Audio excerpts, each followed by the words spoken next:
Hey, good evening, everyone. State Representative Brad Halbrook here on another Tuesday live stream roundtable and town hall. I've been joined with leader of the Freedom Caucus, chairman of the Illinois Freedom Caucus, Chris Miller. Welcome.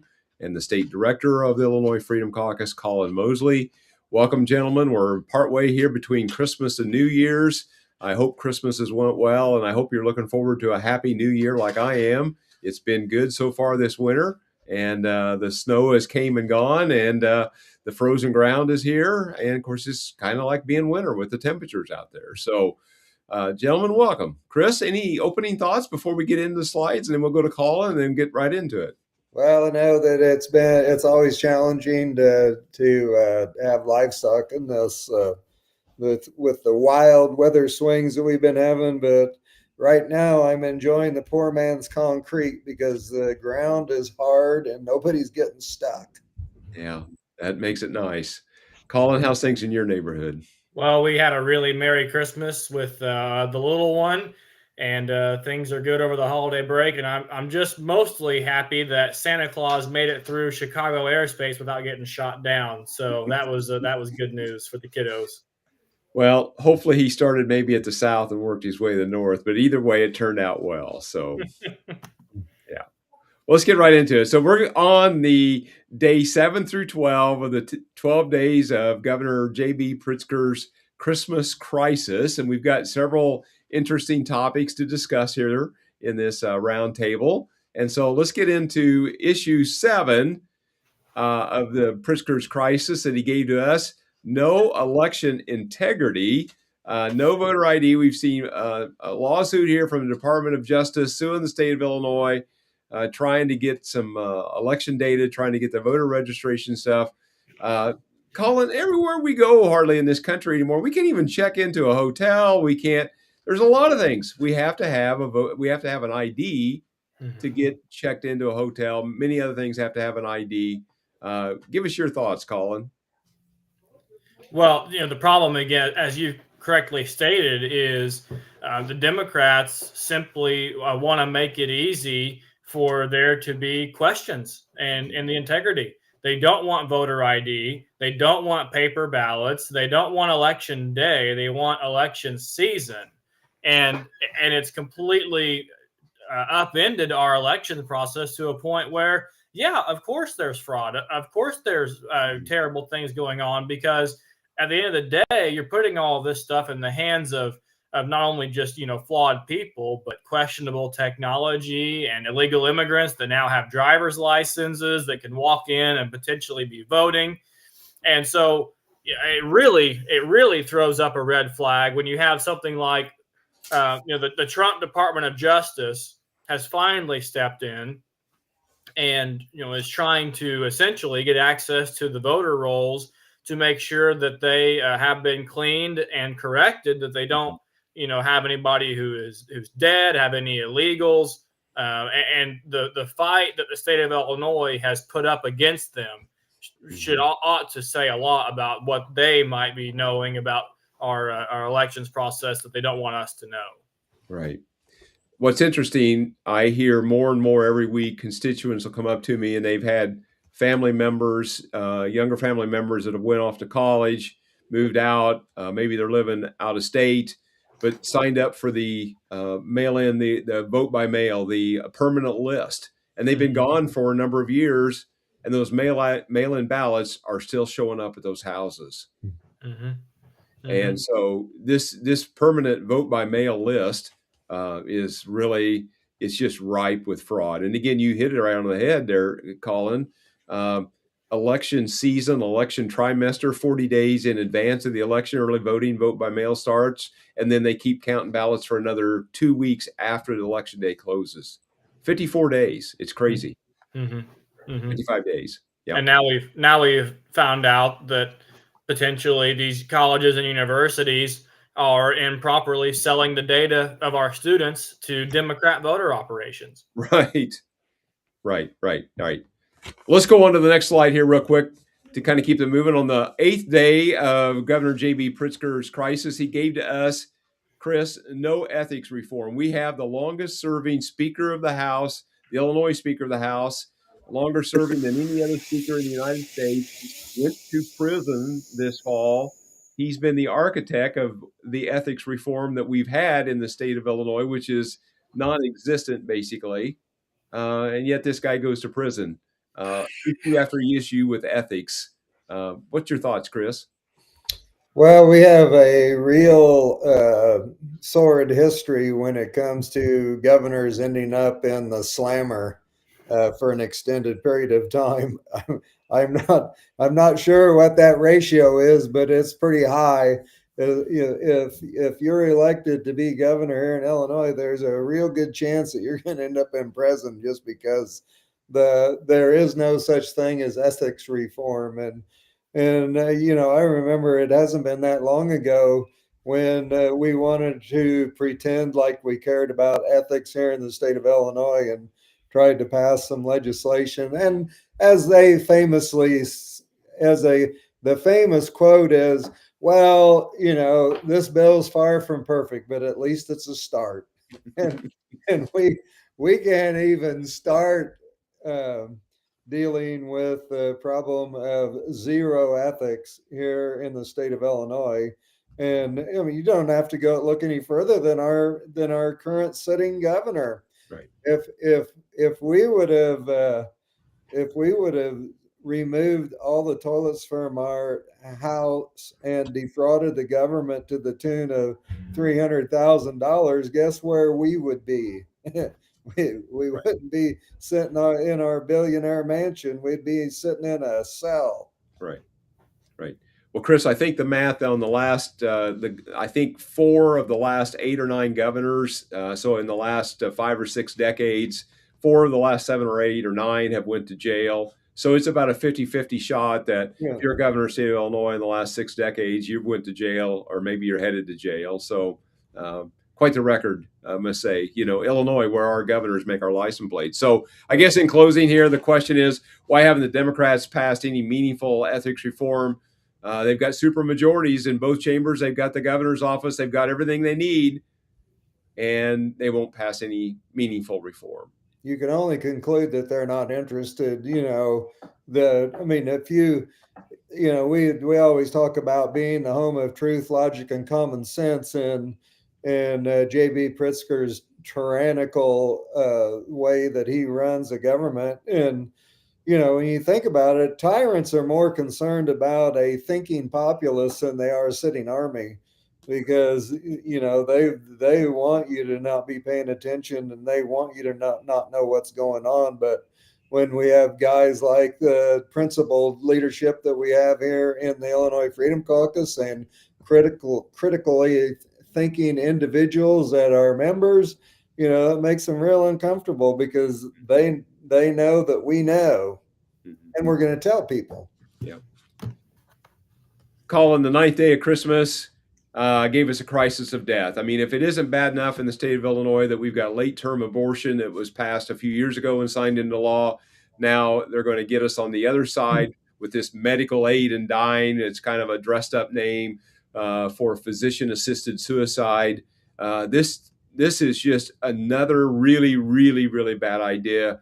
I've talked to coroners. I've talked to other law enforcement and other experts. This thing has got so many problems, so many places for fraud and abuse. It's I just don't know how this is going to go well. It just is not going to. No, it's not going to. And again, what does it say about your state when the most popular policies from the controlling party, second to tax increases, is promotion of death, whether it be in the womb or at the end of your life? That's sort of what these people seem to care the most about, is making sure that the most accessible thing you can do to somebody is kill them. And we've got a serious problem. Right. Exactly.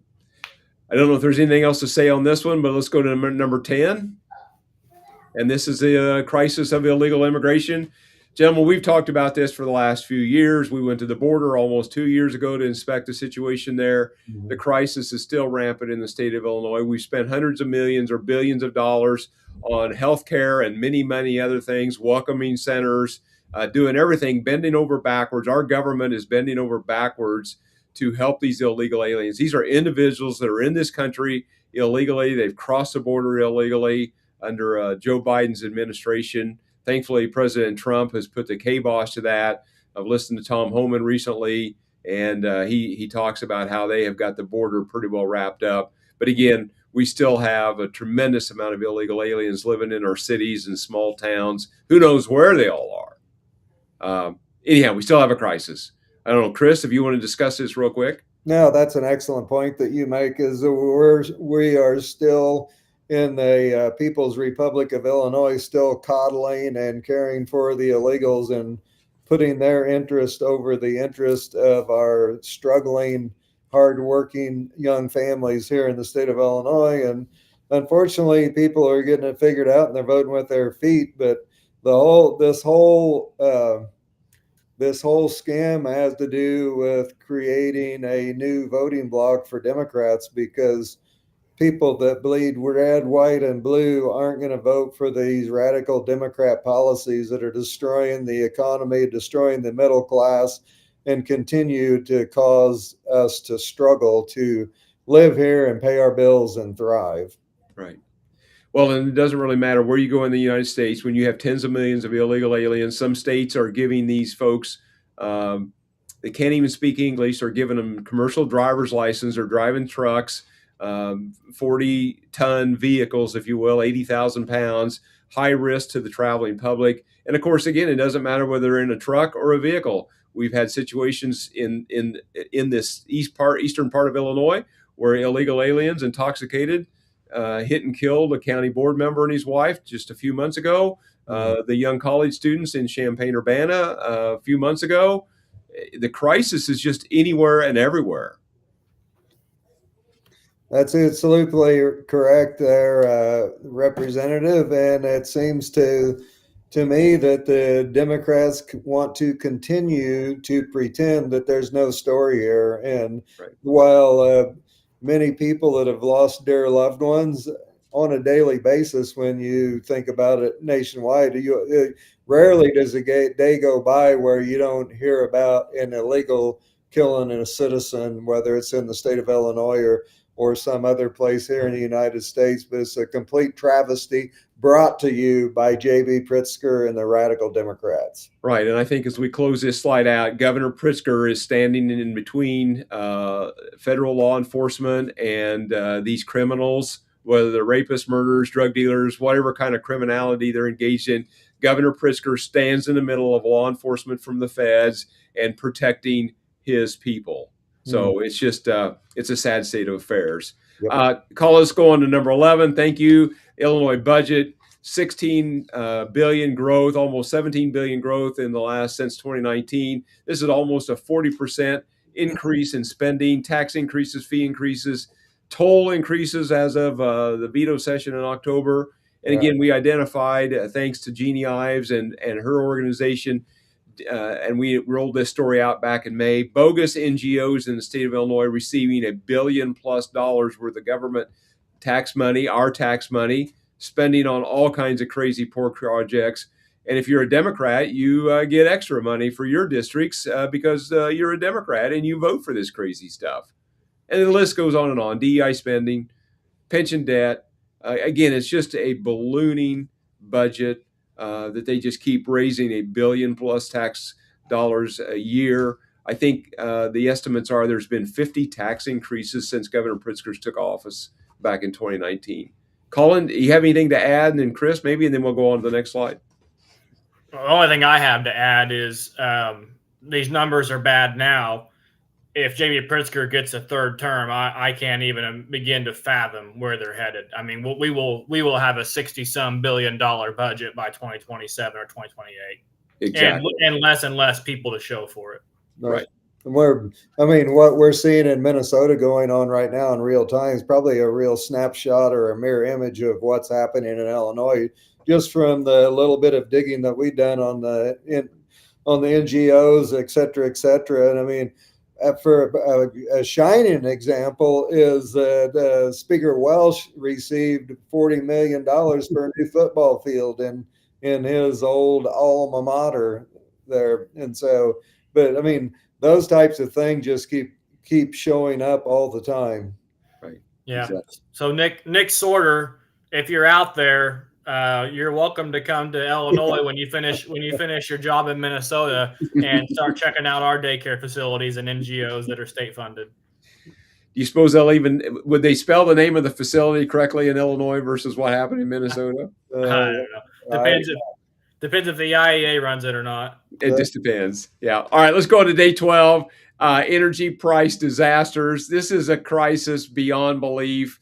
This is hitting every person that lives in the state of Illinois. You may not pay an electric bill, but the products that you're buying, some of the services that you're consuming have electricity into them, and the electricity rates we've seen this summer for some homeowners, and even, I mean, it hits businesses, farmers, everybody has went up double and triple or more in some places, and is forecast to be higher yet next summer with these capacity auctions that have been taking place over the last several months.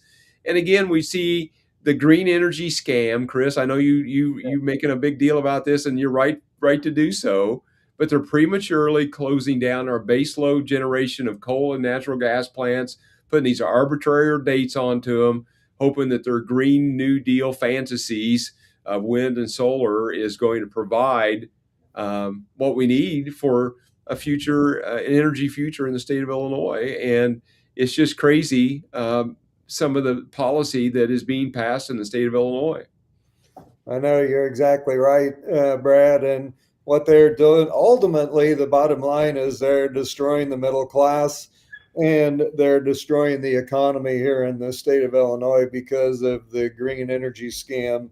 It won't work. It will never work. It was never meant to work. It's all about control and helping the Chinese Communist Party rule and conquer the world. That's all we're doing. We need to drill, baby, drill, and dig, baby, dig. Right. Yeah. Well, we're sitting on some of the largest coal reserves in the nation. We need to ramp up nuclear construction and energy in the state of Illinois. And we've not even got a chance. They made the fracking there a few years ago. They made the fracking legislation so egregious, so difficult that nobody can make that work. They need to loosen that up so we can frack some of these reserves and get the natural gas and restore some energy independence in this state. So, Colin, I'll leave it up to you. Is there anything you have before we go into the line and final session? Final slide. What's the good news? Colin, give us the good news. The good news is, as the slide says, that all these crises are results of bad public policy, and they can be corrected. And you've heard us here at the Freedom Caucus say it before, that the best policy that we can propose is to simply just undo the policies that have been passed by the Democrats. I mean, we need to undo the gun ban and registration. We need to undo green energy. We need to undo the repeal of parental notification and late-term abortion. We need to undo these tax increase, the gas tax. I mean, you know, it's sort of simple, and so the correction is possible. But in order to do that, the people have got to get out. They've got to finally say they've had enough, and they've got to vote and quit voting for the people that are raising their taxes every time they go to Springfield. That's the Democrats. Yeah, exactly. Well, gentlemen, it's been quite a year. And Colin, this is where you can direct people to find us with all our different sources, of whether it's the website or the Substack. Any thoughts here about how the Substack's going? Just, New Year coming and new session coming. These guys are headed to Springfield here in a few weeks. So yeah, exactly. And so with that, we appreciate everybody that has joined in and shared and liked and commented on our content. That helps us to get the word out. Chris, you're right, as the chairman of the Freedom Caucus, talking about the home of truth, logic, and common sense. And this is where conservatism lives and thrives. But however, we've got to branch out. We've got to have each and every one of you out there helping us with this message. So with that, let's just close out for the evening and say good night. Happy New Year. Happy New Year.